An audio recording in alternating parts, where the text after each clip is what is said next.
Si Khalil is the ideal leading man. Wow. Finally, nagkaroon na ako ng leading man na maayos. Talaga? Sinabi niya yan? Barbie Forteza, hot seat ngayon dahil raw sa pagiging taklesa. Kamakailan lang ay nabanggit niya sa isang panayam kung gaano siya kasaya na finally raw ay nagkaroon siya ng maayos na leading man. Anya, Khalil is the ideal leading man, finally nagkaroon ako ng leading man na maayos. At pinuri niya ang pagka-gentleman at kagaling ng aktor. Si Khalil Nasabi ba? is the ideal leading man. Wow. Finally, nagkaroon na ako ng leading man na maayos.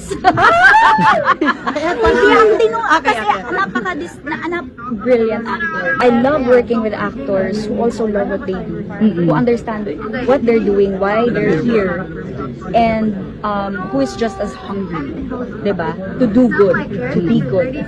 Yung napaka-professional, napaka-gentleman. Medyo na-off ang ilan sa mga netizens sa naging pahayag ng aktres. Anila, ang statement ni Barbie ay nakakainsulto, at masyado umanong magaling ang tingin niya sa sarili. Pinagtanggol naman si Barbie ng mga tagahanga niya. Nakatulad kay Angelica Panganiban, walang preno din minsan magsalita si Barbie, at sadyang napaka-prangka lang nito. Sinagot naman ni David Licauco, ang naging pahayag ni Barbie. Si David ang pinakamatagal niyang on-screen partner, at ang tambalan nila ay tinawag na Barda.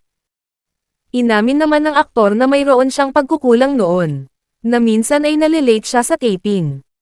Anya, maybe I'm not perfect. There were times that I was late sa tapings. But the fact na tumagal ang love team at ang pinagsamahan namin, hindi na ako naging late.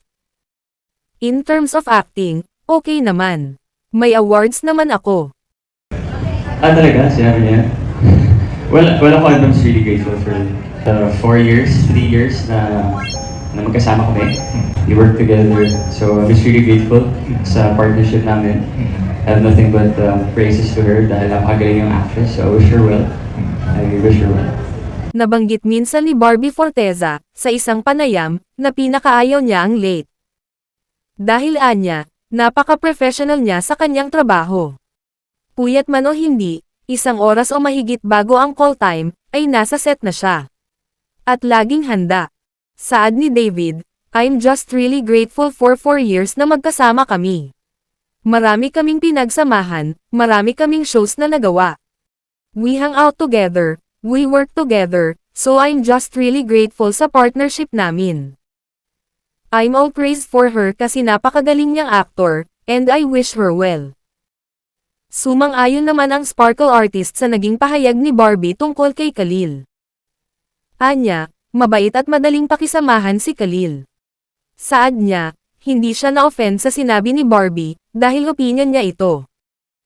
Masaya siya para sa dating ka-love team, at proud siya sa aktres. Umani naman ng papuri ang naging sagot ni David. Hindi niya siniraan ang dating kapares, kahit raw nakaka-offend ang sinabi niya. Sino-sino ba ang mga naging on-screen partners at love team ni Barbie Forteza? Nagsimula ang career ng aktres noong 2017. Ang pinakamatagal na on-screen partner niya ay si David Licauco. Sumikat ang Barda sa historical series na Maria Clara at Ibarra noong 2022. Ilan sa proyekto nila ay Maging Sino Ka Man, at Pulang Araw. Kahit matagal silang mag-partner, hindi sila naging magkarelasyon. Ang tambalang Jack B naman o Barbie Forteza at Jack Roberto, ay di lang on-screen partners, kundi naging real-life couple for 7 years. Naging kaparehas din ni Barbie sina Ken Chan, Ivan Dorschner, Adi Raj, at Joshua Dionisio. Ipinagdiwang naman ni Barbie ang kanyang ika-29th birthday, kasama ang kanyang mga co-stars, friends, at mga taong espesyal sa kanya. Ayon sa kapuso aktres, hindi pa siya handang pumasok sa panibagong relasyon. Ayaw niya ng casual dating, siya raw ay date to marry. Kung ikakasal raw siya, ay sa Las Vegas niya gustong ikasal para may divorce. dream wedding ko, I wanna get married in Vegas. Ano? In Vera Wang. Para may divorce. Thank you, Ms. Hada. Thank you.